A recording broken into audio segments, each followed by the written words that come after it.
में चुनाव लड़ा जाएगा, उनका कहना होगा। ममता बनर्जी का कहना होगा कि वो हमारे नेतृत्व में लड़ना चाहिए, और भी दूसरी पार्टी शरद पवार की पार्टी हो गई हमारे मतलब नेतृत्व में होना चाहिए। वो क्या करना है वो इंडिया आघाड़ी तय करे। मुझे लगता है कि जिसके नेतृत्व में 29 का चुनाव लड़ना है वो पहले तय करे, और उनका अधिकार है, उससे हमारा कोई मतलब नहीं है।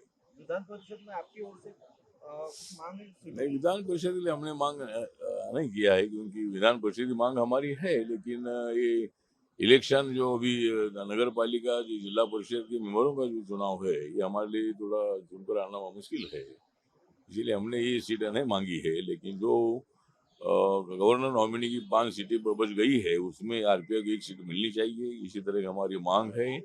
और देवेंद्र फडणवीस जी ने हम आश्वासन दे दिया है कि भाई आरपीआई को एक एमएलसी देने के बारे में उन्होंने मैं निर्णय लूंगा, ऐसा उन्होंने बताया। जिस तरीके से केरल में सरकार को लेके जो खींचातानी चल रही है, कांग्रेस के डीके शिव कुमार हो या मुख्यमंत्री येदियुरप्पा हो, कैसे देखते हैं इसको आप? अभी केरल में क्या चल रहा है, वो वहाँ यूडीएफ की सरकार आई है, वहाँ एलडीएफ की सरकार 2 बार वहाँ रही थी, और अभी के कांग्रेस के नेतृत्व में वहाँ केरल में सरकार आई है। उनके सीएम के नाम पर भी मतलब अनेक दिन चले गए, बहुत लेट उसका निर्णय भी हुआ।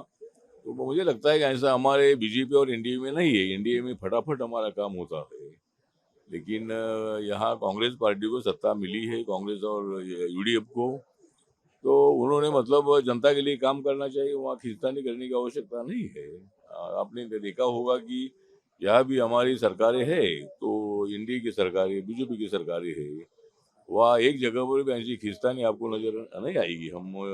जनता ने हमको सत्ता दी है, तो जनता के लिए उसका उपयोग होना चाहिए। इसी तरह हमारे जो मुख्यमंत्री है, हमारे सभी मंत्री है, वो लोगों के लिए काम कर रहे हैं, वहाँ खींचतानी करने की बिल्कुल आवश्यकता नहीं है। ठाणे में बकरीद को लेके जो विवाद बना था, कैसे देखते हैं? वहाँ पे सुअर भी लाया गया उस विवाद के बाद में। मुझे लगता है कि जो अभी बकरीद आ रही है, तो बकरीद के अवसर पर मुझे लगता है कि ऐसी कोई विवाद पैदा नहीं होना चाहिए। हर साल बकरीद होती है, हमारी दिवाली होती है, नवरात्र उत्सव होता है, गणेश उत्सव होता है, हमारी बुद्ध जयंती होती है, अम्बेडकर जयंती होती है, शिव जयंती होती है। तो मुझे लगता है कि हर गांव-गांव में हिंदू मुस्लिम रहते हैं, वहाँ कोई विवाद का पैदा विषय नहीं होता है। कुछ जगह पर थोड़ी सा ऐसा विवाद होता है, लेकिन ऐसा विवाद नहीं होना चाहिए। और बकरी ईद के अवसर पर मैं तमाम जो मुसलमान लोग हैं पूरे देश भर के, उनको बधाई देता हूँ। लेकिन विवादित मुद्दों को टालकर मतलब अपना त्योहार मनाना चाहिए। वहाँ वो कोई रास्ते पर नमाज के बारे में कोई विवाद होते रहता है। नमाज पढ़ने का उनको अधिकार है, और सरकार, पुलिस प्रशासन उनको जगह देकर वहाँ नमाज पढ़ा जा सकता है। लेकिन जहाँ विवादित जो बातें होती है, वहाँ नमाज पढ़ने की आवश्यकता बिल्कुल नहीं है। हमको त्योहार आनंद से मनाना है, और मुझे लगता है कि इसी तरह कोई थाना में जो विवाद हुआ, ऐसा नहीं होना चाहिए।